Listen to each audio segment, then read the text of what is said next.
입주 물량이 적을 때 신축이 과연 인기가 좋을 것인가? 입주 물량이 적어지면 신축 선호 현상 때문에 신축 가격이 더 올라갈 것이다, 이렇게 생각하는데 절대 그렇지 않아요.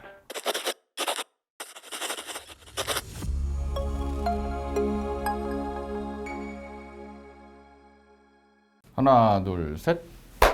안녕하세요. 아파트 사이클 연구소 소장 이현철입니다. 오늘 주제는 입주 물량에 대한 관심, 그리고 입주 물량을 가지고 시장을 얘기하는 그런 사람들이 꽤 많다 보니까, 그리고 입주 물량이 많고 적음에 따라서 시장이 어떻게 변할지, 특히 요즘 또 색다른 트렌드가 있죠. 그게 바로 뭐냐면 얼죽신이에요.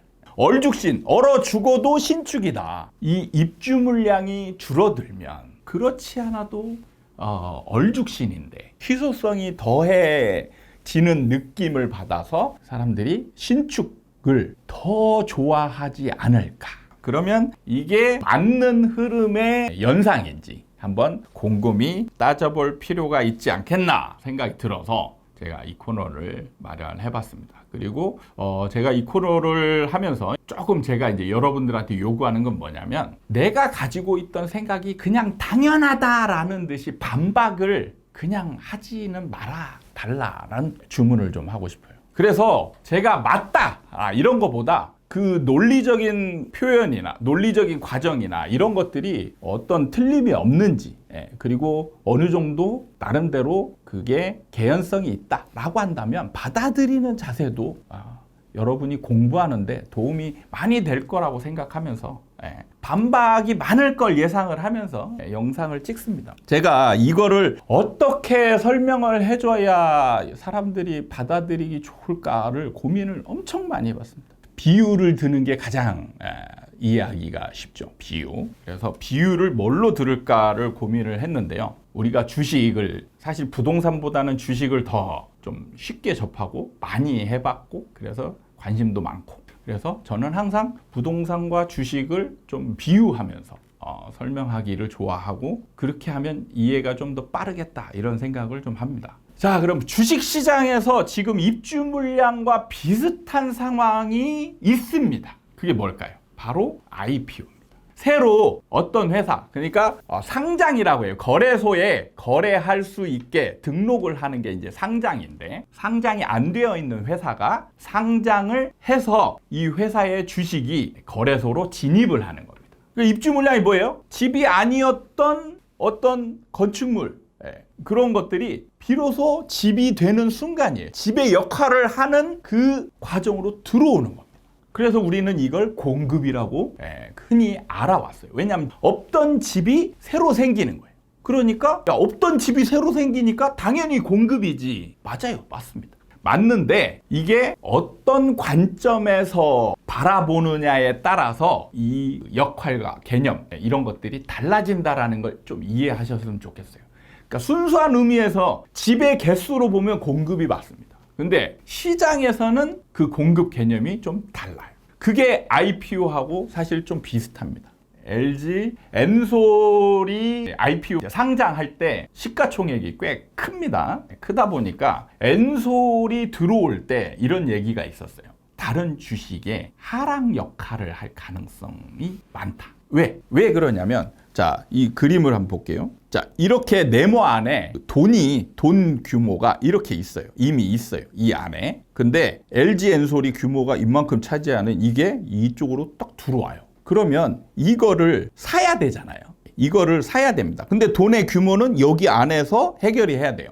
그죠? 그러면 얘를 사기 위해서 뭐예요? 다른 주식, 다른 기존의 이런 것들을 판단 얘기예요. 이런 것들을 팔고 얘를 사야 되죠. 기관들은 포지션을 가져가야 될 게 있어요. 가장 주 포지션, 예를 들면 필수적으로 보유해야 될 종목 중에 하나인 거예요. 그러면 둘 중에 하나죠. 기관들이 돈을 어디서 땡겨 오거나 아니면 기존에 있던 주식을 팔아서 자금을 마련해야 되는 거죠. 둘 중에 하나예요. 근데 사실 만약에 기관이 풀로 주식을 보유하고 있어. 그래 여유 자금이 없어. 그러면은 이럴 때 이걸 팔고 얘를 사야 되기 때문에 다른 주식들은 가격이 떨어질 것이다. 이런 전망을 했습니다. 근데 이게 논리적으로 맞아요. 맞습니다. 이게 딱 입주 물량 할 때 이런 얘기를 해요. 자, 기존에 있던 주택 시장이 있습니다. 주택 시장. 근데 여기에 입주 물량이 이만큼 들어와요. 그죠? 그러면 자, 이때 똑같은 얘기죠. 기존에 있던 집을 다 모든 사람들이 어쨌든 분배해서 보유를 하고 있습니다. 소유자가 없는 집은 지금 없습니다. 그런데 자, 이 중에 누군가가 이 집을 사기 위해서는 둘 중에 하나입니다. 돈을 더 마련을 하거나 아니면 기존에 있던 집을 팔고 얘를 사야 되는 거죠. 그렇죠? 그렇기 때문에 입주 물량이 많으면 기존에 있던 주택을 가지고 있던 사람들이 대거 내다 팔고 얘를 산다. 그렇기 때문에 입주 물량이 많으면 집값이 떨어지고 이게 적으면 집값이 올라간다. 이런 논리를 피곤합니다. 그래서 사실 맥락이 비슷해요. 지금 입주 물량과 시장을 분석하는 게 아니고 이번 포인트는 입주 물량이 적으면 신축 선호 현상이 훨씬 더 늘어나지 않을까, 이 포인트예요. 이 포인트를 얘기할 때 지금 이런 맥락으로 얘기를 풀어갈 겁니다. 비슷한 맥락이기 때문에 이해하기가 좀 더 수월할 겁니다. 자, 입주 물량이 적을 때 신축이 과연 인기가 좋을 것인가에 비유를 해보면 LG 엔솔이나 막 이런 것들, 가치가 좋은 것들이 상장을 하면 우리는 그 상장할 때 공모가라는 게 있습니다. 공모가. 그래서 그 공모가보다 몇 년이 지나면 더 오를 수 있을 것이다 라고 생각해서 그 가치 있는 물건들을 서로 사려고 난리를 치게 되죠. 이런 게 일종의 신축 선호 현상하고 동일할 수 있습니다. 그러면 이게 무조건 일관성이 있을까? 사실 여러분이 여기서 간과하고 있는 게 있어요. 간과하고 있는 게 뭐냐면 항상 이렇게 봐야 돼요. 이렇게 반절로 딱 나눠 놓고 여기에 왼쪽에는 뭐냐면 시장의 흐름이라는 게 있어요. 시장의 흐름. 그리고 여기 오른쪽에 입주 물량 아니면 IPO 이렇게 놓고 봐요. 그리고 시장의 흐름이 지금은 이렇게 돼 있죠. 시장의 흐름이 이렇게 되어 있을 수도 있습니다. 그리고 여러분이 항상 이렇게 입주 물량으로 시장의 흐름을 바꿀 수 있다라고 생각하죠. 착각입니다. 왜냐하면 시장의 흐름에 영향을 주는 거는 많은 요소들이 들어가요. 그냥 저는 제가 하는 얘기 말고 다른 전문가들이 하는 얘기, 금리, 그죠? 공급, 호재, 악재, 그 다음에 뭐예요? 심리, 여러 가지가 들어가요. 이런 것들이 종합적으로 해서 시장이 움직이는 거예요. 예를 들면 입주 물량이 줄어드는데 그러면 어떻게 해요? 상승 요인이죠. 상승 요인인데 만약에 그냥 예를 들어서 금리가 막 올라가요. 그럼 어떻게 돼요? 얘네들이 상충되죠. 상충됩니다. 그럼 어떻게 돼요? 이게 이제 힘의 크기가 서로 영향을 주겠죠. 근데 어떤 게 힘이 더 큽니까? 몰라요.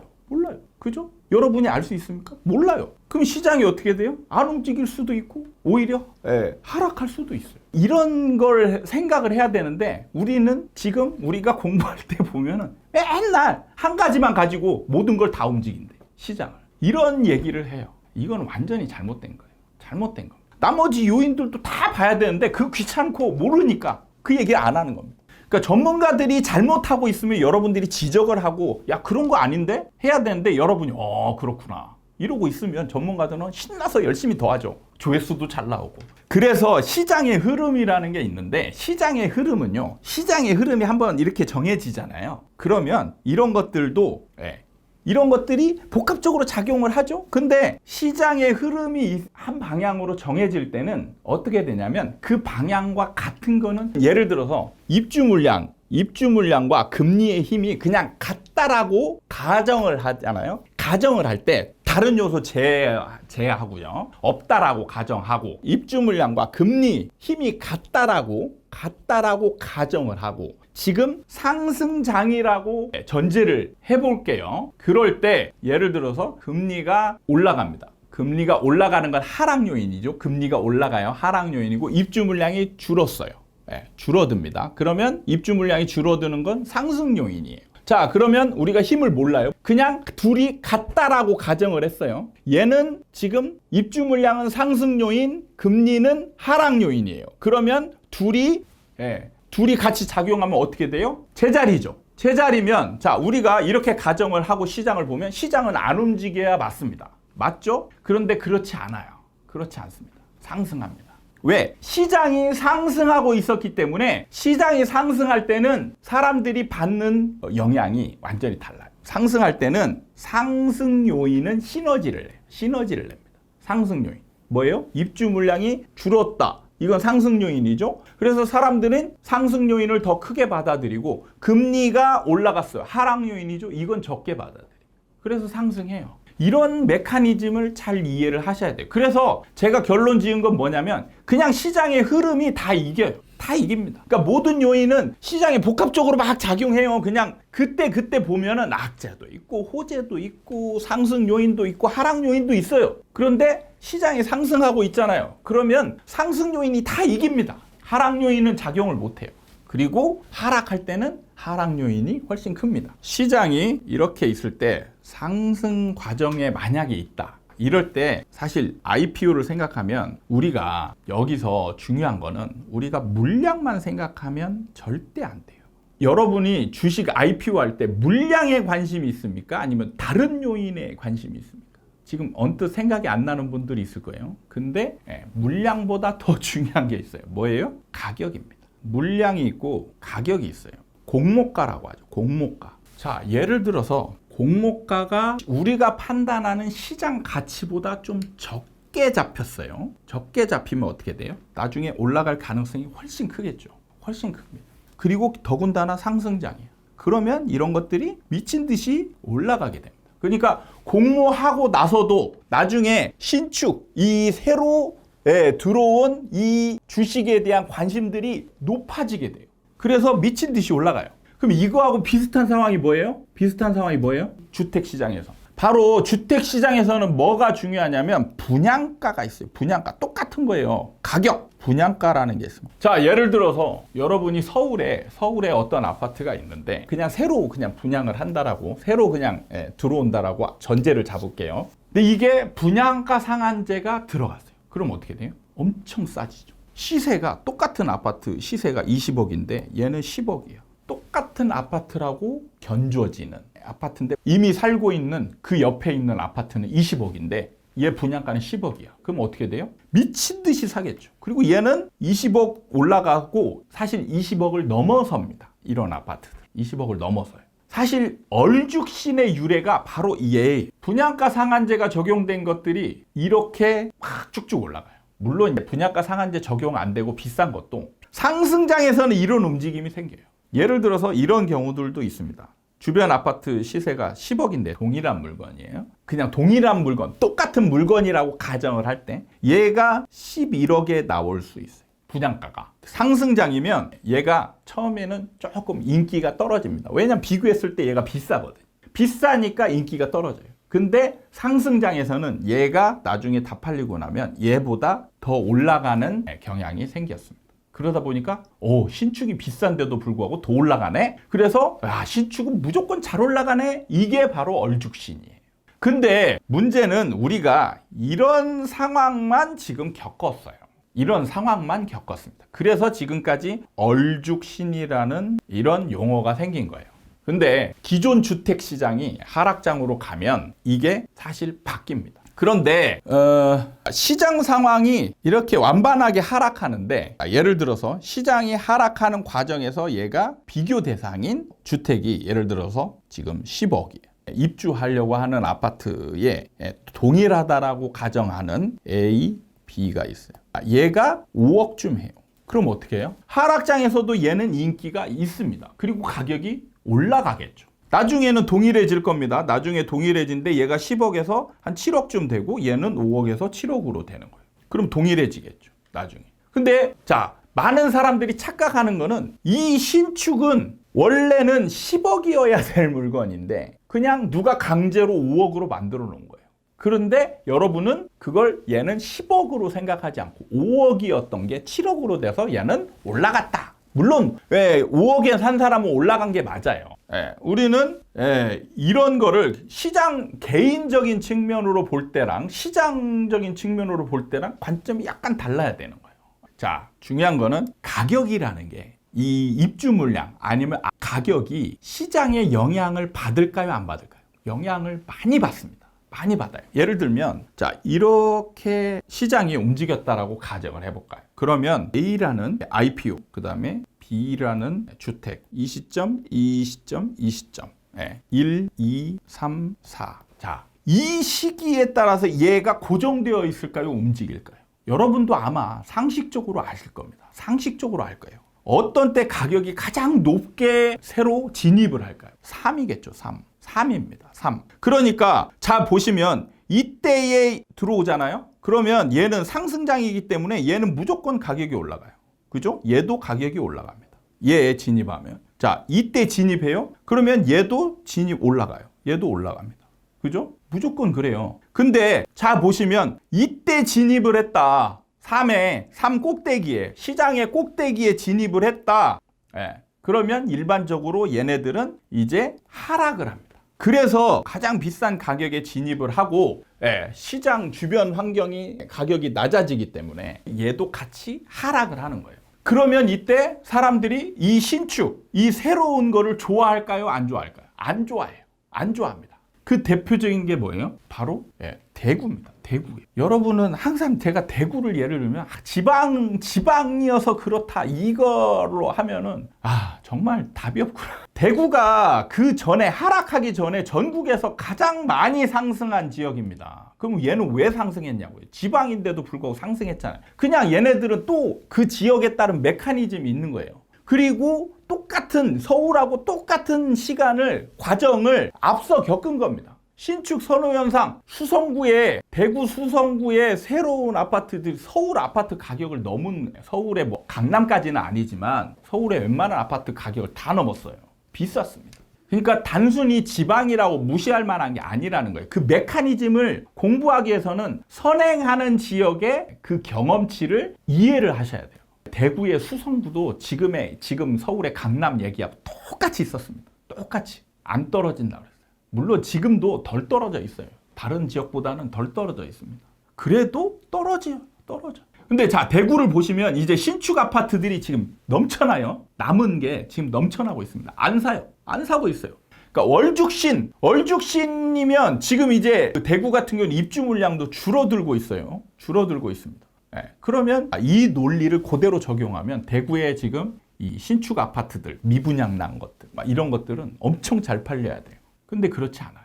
그게 왜 그래요? 꼭대기에 판 것들이 지금 이런 상황을 겪고 있는 거예요. 꼭대기에. 가장 높은데 비싸게 파는. 근데 주변에 아파트 가격이 떨어졌어요. 그러니까 얘가 상대적으로 비싼 게 되는 겁니다. 비싸네? 그럼 쟤를 왜 사? 자, 우리는 올라갈 것 같아야 사는 거예요. 올라갈 것 같아야. 근데 올라갈 것 같지 않은 거죠. 올라갈 것 같지 않으면 안 삽니다. 안 사요.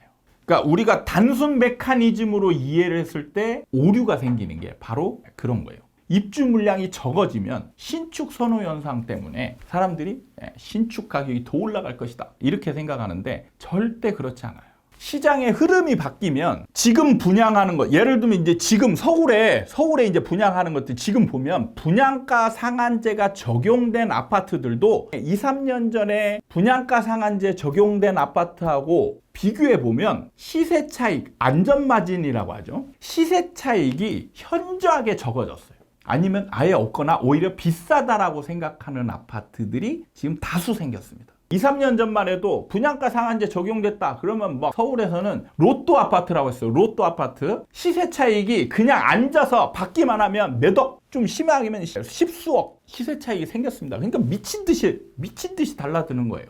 근데 지금은 조심스럽습니다. 왜 그래요? 조심스러운 게 지금 서울시장이 2020년, 21년처럼 막 미친 듯이 상승하는 시장이 아니잖아요. 그러면 자, 지금 분양하는 분양가들을 보면 이거 생각보다 높은데? 비싼데? 그럼 뭐예요? 비교하게 되죠. 비교하는데 야, 이게 안전마진이 별로 없네? 아니면 아예 없네? 아니면 오히려 높네? 이런 생각이 드는 아파트들이 있죠. 이런 아파트들은 잘 안 팔리는 거예요.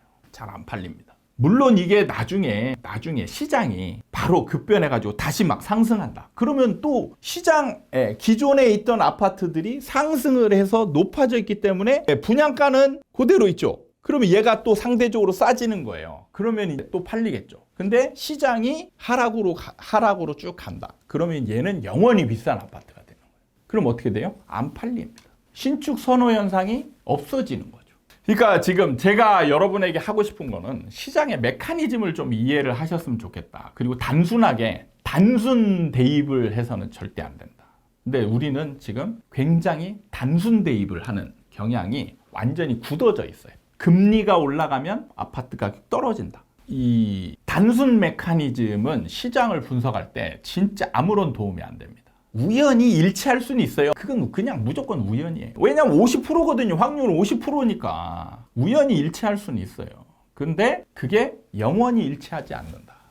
그렇게 해서 운이 좋아서 맞으면 사실 뭐 어느 정도 대박이지만 틀릴 경우에 어떻게 돼요? 쪽박이죠. 틀릴 경우엔 쪽박이에요. 근데 여러분은 중요한 거 투자에 있어서는 제일 중요한 원칙이 뭔지 아세요? 자기 돈을 원금을 지켜야 돼요. 원금을 지켜야 됩니다. 왜 그러냐면 원금에서 50% 손실이 생겼어요. 50% 손실이 생긴 상태에서 여러분이 다시 원금으로 가려면 이제 100%를 벌어야 돼요. 원금 손실이 생겼을 때 돈을 버는 게 훨씬 어렵습니다. 2배, 3배, 4배의 에너지가 필요한 겁니다. 그래서 시장을 분석하는 거예요. 왜? 손실을 입지 않기 위해서 하는 거예요. 손실을. 그게 상관없으면 그냥 여러분이 시장 분석할 필요가 뭐가 있어요? 그냥 아무 때나 사세요. 사면 되잖아. 그럼 그냥 버티면 되는 거지. 버텨. 확실하지 않은 거에 확신을 갖고 뭔가 대응하는 게 굉장히 위험한 거라는 걸 알아야 돼요. 저는 그거를 여러분에게 좀 알려주고 싶은데 일부의 사람들이 와서 이제 댓글로 욕을 달고 비난하죠. 시장에 맞고 틀리는 거 이거에만 집중을 해서 비난하기 위해서 오는 거예요. 이 사람들은. 그러니까 공부하기 위해서 오는 사람들은 공부를 진심으로 하고자 하는 사람들은 사실 비난할 필요가 없어요. 왜? 저는 여러분들을 위해서 얘기를 하거든요. 그래서 여러분 관점에서 얘기를 합니다. 만약에 좀 틀릴 수도 있어요. 그리고 제가 틀린 것도 사실 별로 없어요. 근데 그 사람들은 오르고 내리는 것만 관심이 있어요. 거기에 어떤 대응을 하고 내가 어떤 수익을 올리고 여기서 내가 만약에 이런 관점은 아예 없습니다. 모든 거를 자기는 다 알고 있는 거예요. 여러분은 시장에 오르고 내렸을 때 예를 들면 주식을 사기 전에는 그렇잖아요. 야, 내가 이때 사가지고 이때 팔았으면 내가 수익을 얼마를 얻었을 건데. 이런 상상을 엄청 합니다. 그죠? 근데 막상 들어가 보면 대응이 돼요? 안 돼요? 안 됩니다. 안 돼요. 그냥 막 대응하다가 오히려 손실만 입는 경우들이 많아요. 실제로 시장에 들어가서 보면 대응하기가 정말 힘들어요. 그러니까 입주 물량도 영향을 적어요. 실제로 IPO처럼 막 입주 물량이 막 시장을 좌우하고 그러지 않아요. 근데 좌우한다고 생각하는 거죠. IPO하고 영향력이 거의 비슷해요. 비슷합니다. 그런 부분에 대해서 좀 이해를 잘 하셨으면 좋겠어요. 투자 시장에서는 상품의 특성을 다른 점이 있어요. 근데 비슷한 맥락들도 있습니다. 그래서 비슷한 맥락을 이해하고 그 다음에 차이점을 이해를 하면 되는 거예요. 근데 여기서 또 반박하는 사람은 상품이 다른데 왜 똑같다라고 얘기하냐? 참 답답하죠. 진짜 답답합니다. 맥락을 이해를 못하는 사람들이. 자, 오늘은 약간 여러분들이 어렵다 아니면 좀 지겹다 이런 느낌을 받을 수도 있는 주제였습니다. 근데 좀 언젠가는 좀 해주고 싶었어요. 이런 심도 있는 얘기들을 사실 유튜브에서는 심도 있는 얘기를 하기가 되게 어렵습니다. 왜냐하면 조금만 어렵고 하면 이거 조회수 안 나와요. 그걸 각오하고 하는 겁니다. 그러니까 공부를 진짜 하고 싶은 사람들도 영향을 받아요. 왜냐하면 다 모든 사람들이 입주 물량이 공급이고 이게 시장을 좌우한다 막 그러잖아요. 또 공부하는 사람도 공부할 때는 그래 소장님이 크게 영향 없다고 했지. 근데 옆에서 이것 때문에 올라간다고 하는데 영향을 받아요. 여러분들이 한 번도 좀 생각을 깊이 해보세요. 깊이. 그러면 조금 더 깊이 있는 흐름이 보이지 않을까 이런 생각이 들면서 지루한 영상 오늘 마치도록 하겠습니다. 다음에는 좀 재미있는 영상을 가지고 여러분의 관심을 끌어보도록 노력하도록 하겠습니다. 감사합니다.